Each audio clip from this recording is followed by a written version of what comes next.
طيب دي كده احلى سماعه لقيتها سو فار. بالنسبه لمميزاتها مع السعر كمان هي بصراحه تحفه. يعني المميزات دي ما لقيتهاش في اي سماعه تانية بارخص من 1000 جنيه، يعني كلهم معدين 1000 جنيه، ودي سعرها 999 جنيه. فبصراحه شايفاها تحفه، وكمان ليها ضمان اكتر من سنه، ليها ضمان 18 شهر مع اتصال. وبصراحه شكلها شيك عاجبني. انتوا ايه رايكم يا جماعه؟ وكمان ووتر بروف، يعني لو جه عليها ميه مش هتبوظ. ولا فيها مميزات كتير حلوه، وفيها ساوند كور عشان تغيروا المود بتاع الميوزك اللي مشغلينها، والمايك بتاعها حلو قوي.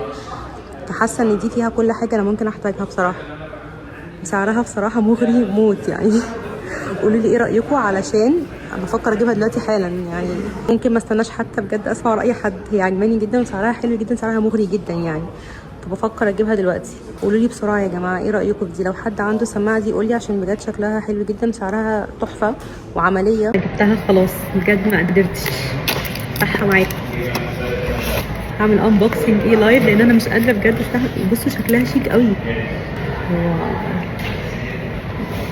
شيك قوي، عجبتني قوي، تحفه. حلوه، نجربها عشان لو حد بيفكر يجيبها، عشان بجد سعرها حلو قوي. ابقى انا عملت له ريفيو لايف كده. وهي مريحه جدا في الودان، مش مضايقاني خالص. شكلها حتى في الودان برضو جميل. جبتها خلاص. بس خلي بالكم لو بتفكروا تجيبوها، يعني عشان انا لفيت برضو كتير وسالت عليها ما لقيتهاش غير في دريم 2000.